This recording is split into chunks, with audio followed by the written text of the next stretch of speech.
Stonehenge has drawn people to it for centuries. But what was it originally built for? The first version of this ancient monument was a huge ring of Welsh bluestones laid out 5,000 years ago. 56 holes around the edge of the monument mark the sites where the bluestones once stood. They were discovered in the 17th century by a chap called John Aubrey. They're known as, wait for it, Aubrey holes. Who'd have guessed it? At some point, Stone Age renovators moved the bluestones, but not what was beneath them. Okay, so here we have some of the 500,000 bone fragments. 500,000? Yes, yes. There's a lot here.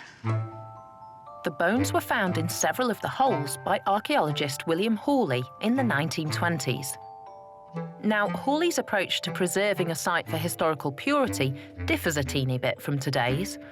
He actually rebuilt part of Stonehenge using, well, let's just say non-Stone Age techniques. And following the same slightly casual approach to archaeology, all the bones from the different Aubrey holes were dumped into one hole when they were done.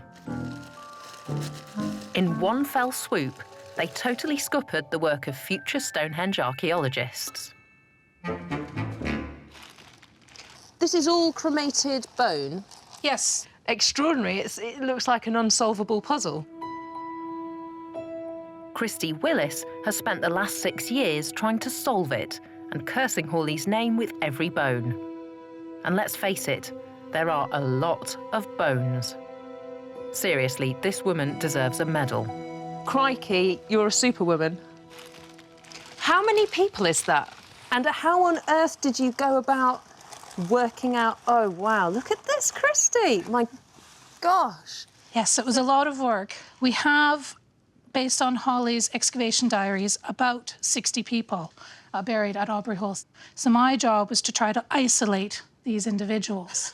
Now, I managed to isolate 26. I was able to find 21 adult and then 5 children. Wow. So we have a fetus, an infant, a young child, an old child, and a teenager. When do these date from? They start to date from around 3000 BC to about 2500 BC. And these were all discovered in the empty pits that the bluestones used to be standing in? Empty pits, but also beside the holes as well. Oh, interesting. Most of the cremated bones were found under where the bluestones originally stood. That, combined with radiocarbon dating, proves that many were buried at the same time Stone Age Britons were constructing the original bluestone circle. Does that suggest they're some kind of grave markers? No, not necessarily. It's more of a stone circle in which we have a cremation cemetery, because we have cremations in other areas of Stonehenge. So the bluestones are less individual headstones and more markers for an area dedicated to the dead.